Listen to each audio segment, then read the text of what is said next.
Okay, I'm Dwain Whitney in Prineville, and when I was 18, I, under selective service, I chose to go in the Marine Corps, and so after boot camp and special training at Camp Elliott, we shipped out for Pearl Harbor in a Liberty ship 2 days before Christmas in 1943. And so when we got to Pearl Harbor, they was there for a while, and then they sent us, I was sent over to the Big Island of Hawaii, where the 2nd Division was there training, and the thing was the climate up there was the right climate for the people that had been down in South Pacific from malaria and everything. It was cooler, so that was where we trained. And it was on the Parker Cattle Ranch. Well, it was large enough that they could run cattle, and 20,000 of us could train. And we used, when we'd go out on practice shooting, and also on our mortars, when you have so much ammunition to shoot on, we shoot the leaves off of the deals off of the cactus, and then we'd put things over for targets for the range. Well, the Parker Ranch people, they had a rodeo and a barbecue for us there one day, and it was quite interesting that they had this rodeo, and some of the fellows, one of the fellows in our squad, he won the bareback riding, but some of the horses, they took off running, and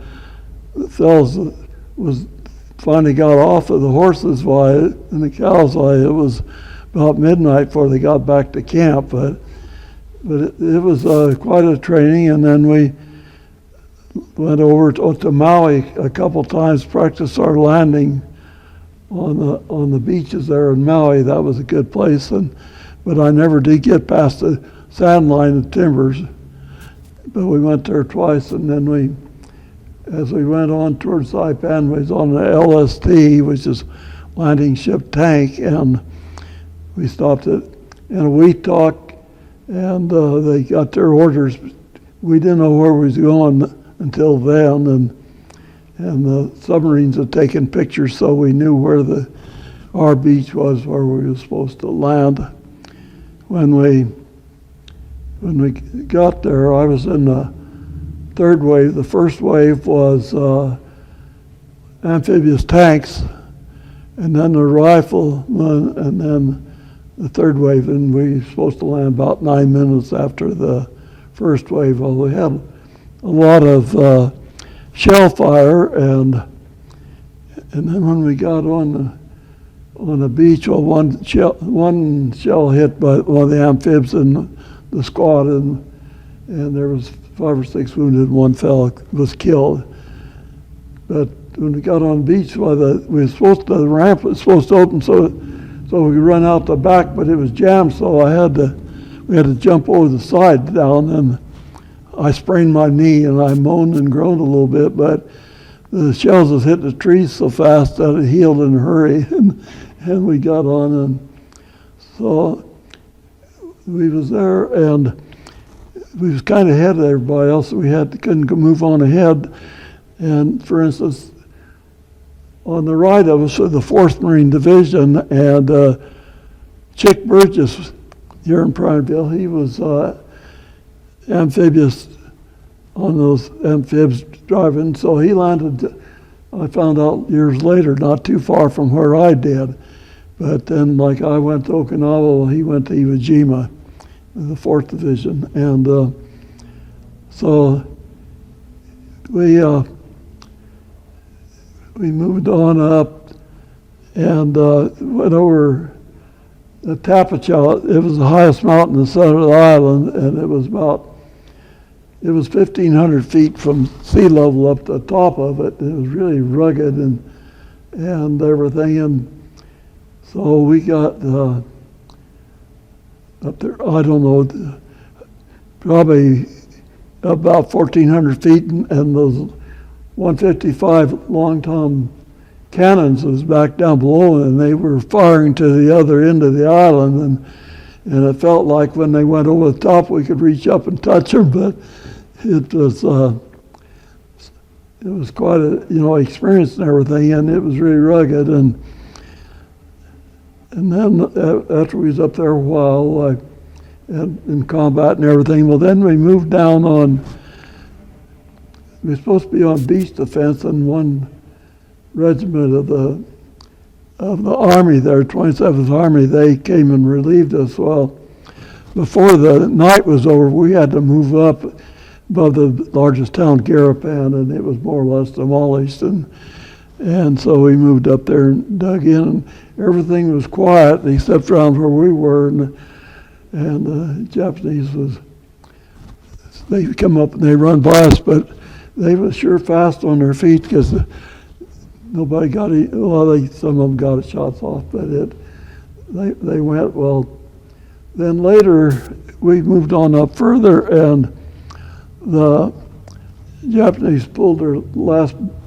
onside attack on the Army there, and there was the 10th Marine Artillery was in support of them, and if they hadn't been there, but they stopped the Japanese soldiers. They was cutting their fuses to 0.4 of a second. That was exploding about 100 yards out of the gun, and then they had to fire in the ground, and they even got shrapnel back for their own guns. Well, one battalion got overrun, and they used up, they weren't supposed to be infantry, and they used their ammunition, so they picked up Japanese rifles to last the rest of the night. Well, in there, we went in there that day, and there was they figured around 3,000 Japanese there in a stretch about 4 blocks like that, or 5, that was killed, and some of the Army fellows. So we went around and put ponchos over the soldiers that had been killed, and so they keep the flies and maggots off of them and everything. But some of the Japanese, all they had was pointed bamboo poles. Well, then they brought a bulldozer in there and dug 4 big trenches and had Japanese prisoners pull the dead Japanese into that, and they covered them. But then we wasn't too far from where they called it Suicide Point, and the Japanese, they was afraid of being what would happen to them. They heard all stories about how dangerous the Marines were and everything, and crude, and so they had this Suicide Point, and they was jumping off it and threw the natives over, and they had some prisoners on some small craft LCSs, and go around and tell them that they didn't need to worry, but they threw them off. Well, then later over on Tinian, why, it was more flat and everything, and now they have to have a permit. It's one outfit that owns that, and they had sugarcane fields and that, but anyway, the B-29s took off from Tinian Island and to bomb Hiroshima and Nagasaki. It was one reason for taking Saipan and Tinian and Guam was that it was 1,500 miles to Japan, and the planes could make a round-trip ticket back. one way, and so then we got air raids till after they took Iwo Jima, then that stopped the air raids. Then we was trading there, and we went down to Okinawa, and we was in a reserve. We was on an APA instead of the LST landings, and so when we were down there, we was down in the south end of the island, we was going to land there. Well, we was in a convoy, and I don't know, Bob Irwin here in Prineville, he was in the Navy on one of them. I don't know whether I was on his ship or not, but there was 20,000 and probably about 3,000 on each one of the ships. And so I was telling him, but when those kamikazes come over, well, I was up underneath the bow because troops had to go down below, and when they came over, why those 3-inch and 90 millimeter guns was firing at them, and was wondering if you could hear anything after about 2 times of that because the noise was so loud.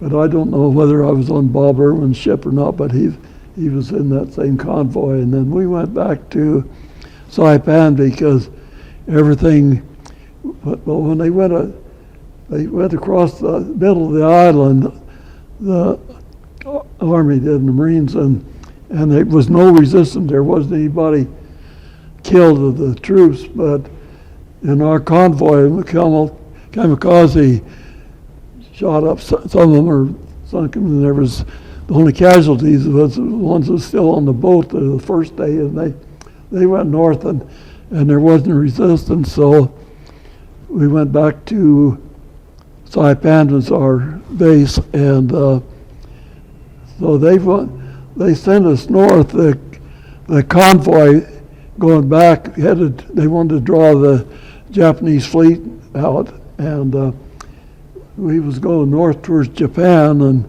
all of a sudden we started going east, and so I guess that worked. But then later the Army and the 1st Marine Division, they all were suffering quite a bit of losses, so they took just our regiment back.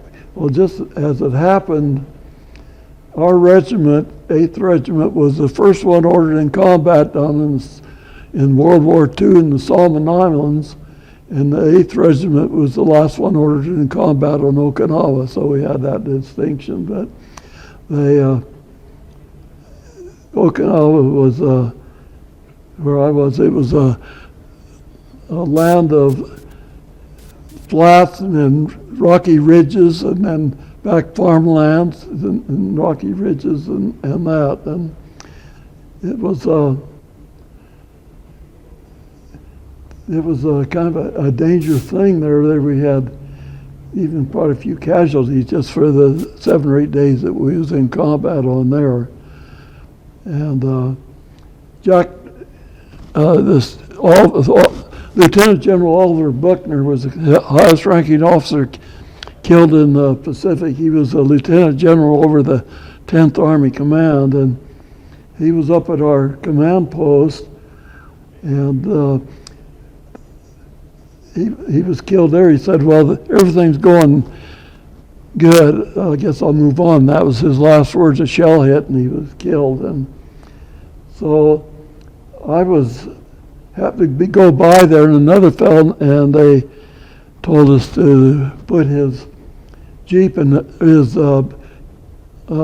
stretcher in the hospital Jeep there, and so we slid it in and did. And so I didn't know anyone from Prineville until I got married, and we so Jack Roden here and Ward Roden owned Pine Pot Corporation and a bunch of property. I knew that he was a corpsman in our regiment.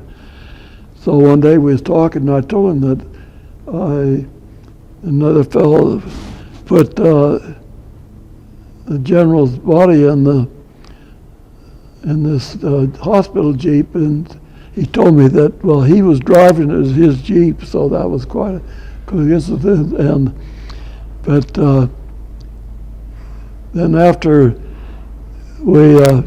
Okinawa, well, we went back in Saipan was our base, so we was preparing for the invasion of Japan. That was the next thing, and so for me, we was scheduled for the salt wave, and if they had dropped the atomic bomb, well, there wouldn't have been a lot of Japanese left, and I probably wouldn't have been either, because they really dug in and caves and everything. But anyway, well, after they signed a treaty about probably a month or a little less, why we went to Nagasaki. That's where we landed in occupation. The people that they were pretty humble, and we could go down the streets. We didn't have to worry about any problems or anything. One comical interest that we had a platoon sergeant was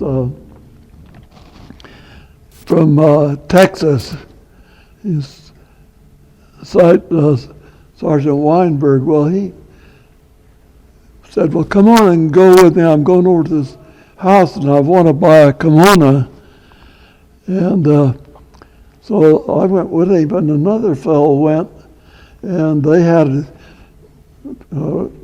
played American records. They had a phonograph and all that, and so Sergeant Weinberg and this Japanese boy, he could read and write English, but he couldn't speak it. So they were down on the floor for about 20 minutes arguing about what he was going to pay for this kimono. So we was listening to some of the music.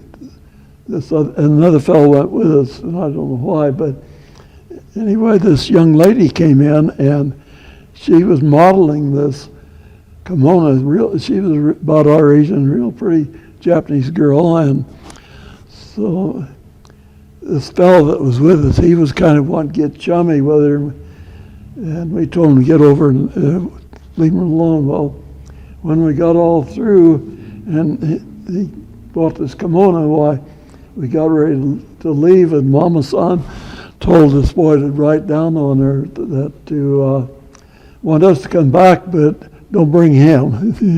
They didn't want him to come in. So, but anyway, well, they didn't worry about radiation too much, but I had a fellow in my platoon that I knew about and everything. We was friends, and he lived at Coeur d'Alene, Idaho. And it just happened, I'd heard that he had died early in life, but I wasn't sure. There's a lot of Andersons, and so my wife and I, we went up there into Washington there to Ilwaco, and it just happened to a fellow that used to live here. He was there, and so anyway, we was talking to him, and this couple come up wanted to look at his motorhome that he had converted, and so I said, he said they were from Coeur d'Alene. I said, well, I'll talk to him. See, I had heard that this Garfield Anderson had died of leukemia, but it was such an unusual name, I wasn't sure. So when we were over there, why, I was in there, I asked her husband, asked if he'd lived in Coeur d'Alene very long, and he said, no, my wife has all her life. And I said, I turned to her and I said, I just wonder if you knew Garfield A. Anderson. And said, well, that was my first husband. And he had died of leukemia in 1972, so I probably from radiation. But anyway, and after that, why, then we came home.